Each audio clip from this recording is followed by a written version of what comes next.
Morning and welcome back to J-Fire Radio. This is the place you come for success tips and secrets about the new age of home-based business. And I'm here with two guys that have a great lifestyle, Craig Schulze and Aaron Byerlee. And today, I'm going to talk to you exactly about that, your lifestyle. So Craig, tell me, you've just woken up in the morning. The doona's just rolled off. One leg's come out of bed. What are you doing next? Yeah, well, basically, for me, I guess over the last 2 or 3 years doing home business full time, I get busy travel schedule. But when I'm actually home in my own bed in Australia, when I get up in the morning, there's no alarm clock. I get up when I want to get up. And Which is normally... it can vary. I sort of wake up on my own terms. I sort of wake up about, 7:30, 8. But yeah, look, a really important thing for me is, living a healthy lifestyle along with making money. So when I am back home in Australia, I like to get up in the morning, make a healthy breakfast, and, I often like to do some exercise. And the good thing is my great co-host and best mate, Aaron Byerlee, we often go down and go for a run or a workout together. So that's usually one of the first things that we do, kick off the day when we're in Melbourne, not travelling all around the world. Aaron tells me he gets up at 4:30, does that one workout then and collects you for the second workout. Is that true, Aaron? Hold on, Benny. Sorry, mate. Sorry. Yeah. Sorry, mate. I was just out the back sunbaking. But yes, someone's got to pull the weight with Craig Schulze. He's getting up at all sorts of hours. But no, look, mate. My day varies, and but generally now with the little one, I've just had my first son. He's 20 weeks old this week, and so my sort of day is pretty consistent when I'm in town. Like Craig said, when we're not travelling. But I get up and I'll answer any emails, text messages, phone calls, because we do have a global business, and often you wake up and you got phone messages and text messages from the US and Africa and Philippines. So I'll always answer all of them first, and I kind of feel like my day of work's done in the first half an hour of getting up. But then I go and grab the little fella. We go downstairs for a bit of a play, hand him over to mum, and then normally catch up for a workout with Schulze. And we normally don't really get into too much of the heavy work until about lunchtime. So it is a pretty cool lifestyle, and that's a pretty consistent day. So it sounds like you really have some you time in the morning. Bit of family time, some healthy living, exercise, bit of brekkie. And then, so for you, when does business really start? Well, when do you actually sit down, get on the phone, make some phone calls? And do you sleep with the phone in your bedroom? Because I imagine going off at all hours of the night, it's not advisable. I guess for me, I'm someone that, just loves what I do. So I am a 24 hours a day, 7 day a week person in business, but it's the stuff that I enjoy doing. So if I didn't like it, like I got to a stage in my gym, I got to a stage where going to the gym was a mental drain, like having the hours there was pretty tough. But in this business, in this environment, I'm really passionate about helping people all around the world. I love it. I live it. I breathe it. So for me, while I probably don't work a consistent hours, I'll just be available all the time to help people. But it's stuff that I choose and I enjoy doing, and that's a real important thing. I actually enjoy doing absolutely every minute of every activity that I'm doing. Yeah, so with the flexibility of working from home, you obviously, spending the morning on your own terms, there's no real cut-off. It's not like 5 o'clock's going to see you through for the day. So you're continuing on into the evening, but on your own terms. Exactly, and some of the days are based on demand. So if someone has set up a Skype call with you to the US and you're getting up at 5 in the morning, that's fantastic, because that could mean everything to your business, and I'll schedule that in. If it means staying up to 11 and 12 o'clock at night to do a webinar for our African market, we'll do that as well. But in the middle of the day, you might have gone for a 3-hour long lunch with your mates. And so you work your business around your team, around demand, around your bookings, and then the next day might be a big day of live events, and the next week you might be off traveling. So it can be based on demand, but usually consistency is you're working the business around what's there, and then the moment our US market is just hot. It is just really hot in our particular business. We've got about 10,000 people in our business in the US, but most mature businesses around 200, 300,000 people. Wow, okay. And so to deliberately look at getting a piece of that market, you're going to have to get up a bit earlier and make some of those calls to the US and really concentrate on that. So it is based a bit on demand and how serious and how big you want to grow. I suppose, you just said, I was about to say, and depends what your goals are for the business as well. So look, what would you say, if you had to name 3 things that are your most favourite things about having a home-based business, what would they be, Craig? Well, choosing when you do things. So for me, if I don't really want to work, if I want to go out and have lunch or whatever, that's really one thing for me, that making choices on when I work and when I don't. The second thing, I love the fact that, it's mobile, it's global. For me, I love to travel. So if I can get onto the internet and get access to my smartphone, I'm in business. So that's like my number 2 biggest tip. Next year I've got at least 6 overseas trips booked already for travel, but I can still build my business from wherever I am in the world. Probably the third biggest thing is, you get to do it with the people you want to work with, and that there for me, I've found slowly since being in this industry for the last 6-7 years, home business, the friends that I hang around with are the friends with my type of mindset. So we spend a lot more time together, we catch up a lot more, and it's a lot more fun. So mindset, once again, coming down mindset, getting your closest friends with the same mindset, that must really help pick you up and drive the business. Yeah, absolutely. I mean, that's one of the things I love about it is you kind of work in the business in around social life in a lot of ways. I meet just great entrepreneurs in hotels, cafes, lobbies, and you're speaking with people on the same mindset as you. And when you're traveling overseas to tropical locations, and you just got this great group of people that aren't negative, that aren't, trying to bring you down. And it's just a good group of people you end up being around. And again, that mindset of you are generally the average of the 5 people you hang out with most. And when I look back across that, it's so very true. So I love that part about the business. Even I go for a long lunch with Craig. Sometimes we might do 5 phone calls in that lunch. You're building the business into your social life, your recreation, and absolutely love that. I love being home with the family. And number one, I love just wearing shorts and T-shirts around the house and building my business. Sometimes I do a webinar and, just a singlet and the footy shorts, and it doesn't matter. I used to hate getting up at 5 o'clock in the morning because I had to, and going to work for a boss, but particularly, wearing a suit and tie in summertime, it's about losing that corporate noose and just working from home in a relaxed environment, being yourself. Well, I suppose you get that when you walk through the city and you see how many suits are smiling, I suppose, particularly on a 40-degree day. Yeah. And look, I actually do that. I look at people all the time, and it reminds you how lucky you are to watch them driving in peak hour traffic and see how many smiles you get. Yeah, I've never got many courtesy waves, but that happens. Okay, so the 3... we need to go back to our question. That was a very long-winded answer for 3 things that are the best things about being a home-based business. I didn't even get to do my. I think I got. You didn't. That's what I was going to ask you. What are the 3 things? No, I got them in the end. It was wearing the clothes, being home with the kids, and mixing the business in with your lifestyle. So I think I did get them in there. I think you got them in a long-winded way. In a long way. I just wanted to paraphrase them, and I think Craig's on a similar boat to that. As far as mixing your business and home lifestyle together, does that ever sort of encroach on any problems, I suppose? And do you need to train some of your clients on how to contact you?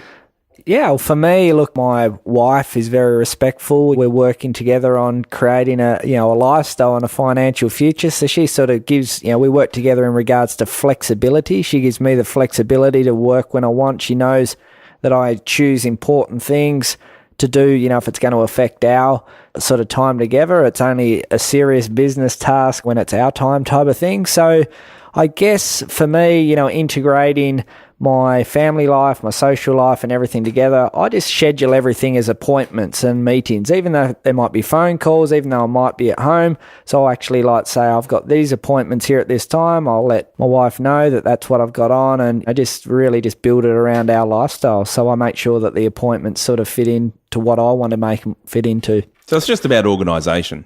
Being organised. I think that's really important. If people are really serious about their business, it's very easy with home business to just let it go because it's so cheap. I'm not going to lose my house. Oh, well, it didn't work out.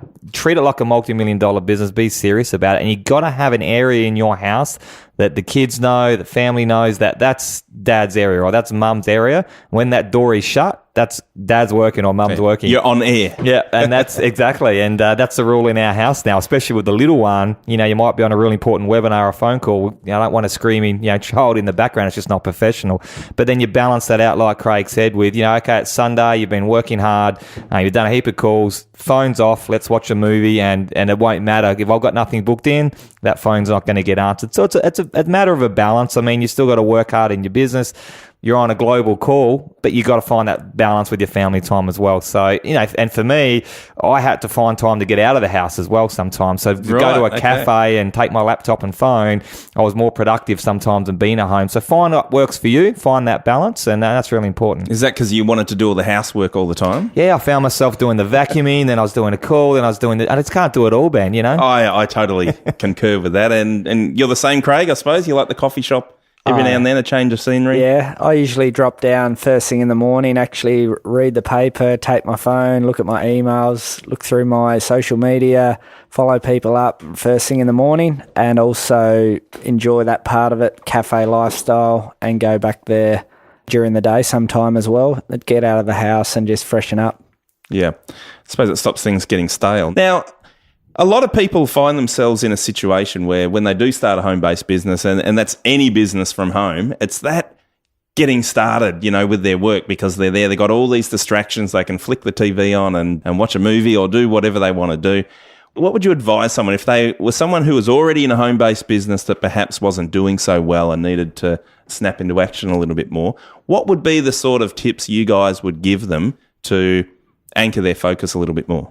Yeah, I guess firstly, know the things to do that are productive. And if they don't know that, they might think like what Craig mentioned in an earlier podcast, if they think just putting a Facebook status update is building their business, you got to get productive on the phone calls, the follow-ups, the trainings, those types of things.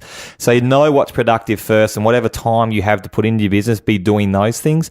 I did fall into the trap in the early days of I'd be working on my laptop and I would be working, but I had the television in the background. So I'd find myself watching, a really intense scene on the movie, and then I'd be back to my laptop, watch a bit, and you're taking 2 hours to do a 1 hour task. Yes. So I just had to shut down the TV, find that special place in the house, shut the door, and just put 2 hours aside of being really productive. So I think that's a really important part of it. Okay. The other thing too with that is get back to your core and work out why you're doing something. And, a lot of people use vision boards, some of the most successful entrepreneurs. And, when you've got that, I guess, reason to do something and you've really mapped out the lifestyle that you want to live, you will actually be productive, you will actually do something, or else, if you've got nothing to work for, it's hard to self-motivate yourself. So that there is, a really big key. The most successful people that I work with, know exactly clearly what they want in life and what they see their life in 5-10 years' time. And just 2 tips for that. If people are finding they're just procrastinating, not being productive like they'd want, here's 2 tips that have worked for me. Number 1, go out and do some exercise. Go for a run, go to the gym. You'll just come home, be bulletproof. You'll make your calls, you'll do stuff. It's amazing once you get the blood flowing what you want to do. Number 2, grab an accountability partner. If you just too scared to pick up the phone, if you're just not doing it, I guarantee you when that next person sitting next to you making 10 calls, you're not going to not want to make the calls. Make each other accountable, you get productive, and they're the 2 things that have worked, really well for me to make you productive in a short period of time. So how often would you guys, I know that you guys work together quite closely, how often do you guys sit there and do calls together? Almost on a daily basis. If we're in town, the great part about the lifestyle too is, we've got a great group of network of people here in Melbourne. Me and Craig live 10 minutes around the corner from each other. So if we're in town, we'll almost catch up daily. We'll go do a run and then we'll hit the phones. And it's kind of like an accountability thing to each other as well. Okay. And do you have a joint business goal together with your accountability, or do you have a separate business goal? My recommendation would be to have a goal. So you do 10 calls, I'll do 10 calls, and let's whoever gets the best call, they shout lunch, something like that. But we don't really. We've been around long enough. We're professional enough. We know what we're doing. We talk about who's doing what. Yeah, we're probably quietly competitive, which is healthy, but there's no real set goals these days. Okay. You're not out on a time trial every morning as well, then trying to out-call each other. I tell you what, if you want to come and watch our run, it's like watching 2 people run backwards these days, but we get the job done. All right, so when you actually visualise your life now and visualise the goals where you want to go, if you cast your mind back to when you were working a job, have you ever imagined how your life would have turned out if you actually stayed in that job as a career path? Do you actually ever spend time thinking about that? I don't really, but I always think about, I guess, decisions I've made along the way, and you sort of get to that fork in the road, and you could have gone this way, you could have gone that way, and you chose the decision you did, and you get to another fork in the road. And every fork in the road point, I always think about what my life would have been if I chose the other pathway. And along that journey, there's always been those obstacles that you've had to go through. So for an example, Aaron and I were on a journey looking for something, and we invested a lot of money into seminars and learning and mentorship and so on. And that was a lot of money. And we sort of sometimes sit down and go, just imagine if we stayed in our gyms in Adelaide, what would have we actually done? So we look at the obstacle there actually probably was a springboard for us to get into home business, and that journey was a long journey into being majorly successful in this industry. But I always look at the forks in the road decisions, and if I didn't choose to do that, how would my life look now? And I'm glad the path that I've been on, and the obstacles have just been little speed bumps. Yeah, but I bet at the time, I know they're little speed bumps now, but I bet at the time when you're approaching the speed bumps, you're looking up at the horizon going, wow, what a big problem. Yeah, and Ben, right back in the beginning, it comes back to your mindset. Reading things like, Michael Jordan getting cut from his high school basketball team, and Colonel Sanders spending decades before he got successful with his brand, and presidents, failing. Yeah, so there's not many entrepreneurs, famous people, successful people that just went, I'm going to do that, and then straight away the next day did it. And so knowing that, we knew that from all that personal development and mindset, we just had to keep on going, and eventually, it would work out. But you're right, along the way, sometimes we used to think, man, I don't know that these theories are working. I'm not sure that we're going to make it. We've tried this, we've tried that, we've spent money. We're not giving up. We're doing all the things we're saying. I've got a mentor. I've got my goals written down, but yet, we're still in the hole, or it's nothing, or I'm not living the lifestyle I want to be. And then, bang, found the right company at the right time with the right people, applied all those principles that we'd already learnt, and in 3 years was able to completely live the rock star lifestyle. So, if you're going through that same thing, or if you're just getting started, know that you'll have good and bad. It'll be hard, but yeah, like when I tell you that you've got a vision for how your dream life will look like, when you actually get there, there's no better feeling in the world. Absolutely.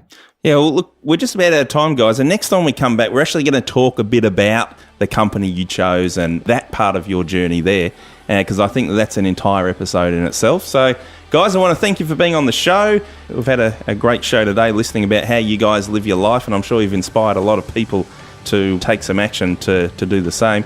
Now, if you've got any questions, you can send them through to questions@jfireradio.com. If you would like to subscribe and get all these episodes sent straight to your handset of choice, you can subscribe at jfireradio.com. That's J, the letter J, fireradio.com. Thanks, Ben. Talk soon. Thanks, Ben. Thank you, guys.